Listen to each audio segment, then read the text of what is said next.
دوسری حدیث ہے صادق و امین تاجر۔ عن ابی سعید عن النبی صلی اللہ تعالی علیہ وآلہ وسلم التاجر الصدوق امین مع النبیین والصدیقین والشہداء۔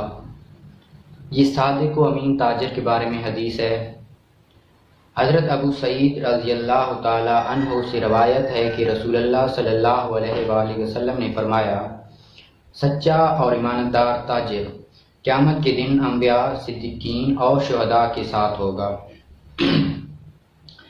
ان کی تشریح کے میں آپ کو پوائنٹس آلریڈی اہم نکات جو ہیں وہ بتا چکا ہوں۔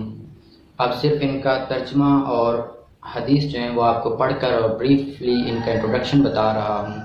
باقی آپ نے جو ویڈیوز ہیں وہ دیکھ لینی ہیں اور وہاں سے اہم نکات بھی دیکھ لینے ہیں اور ان کا مزید ترجمہ دیکھ لیں گے، آپ کو وہاں پہ کلپس دکھائے ہوئے ہیں۔ تو اگر ان کی تشریح کی پریپریشن کی بات کریں تو اہم نکات کو آپ نے یاد کرنا ہے، پھر ان اہم نکات میں آپ اپنی جو ہے تھوڑا سا ذخیرہ علم سے 2 4 لائن اس میں لکھ دینی ہیں تاکہ آپ کی جو ریکوائرمنٹس ہیں 7 نمبر کی وہ پوری ہو جائیں۔ تو یہ حدیث ہے سچے اور ایماندار تاجر سے متعلق۔ اس میں رسول اللہ صلی اللہ علیہ وسلم نے فرمایا ہے کہ جو سچا اور ایماندار تاجر ہے وہ روز قیامت انبیاء، صدیقین اور شہداء کے ساتھ ہوگا۔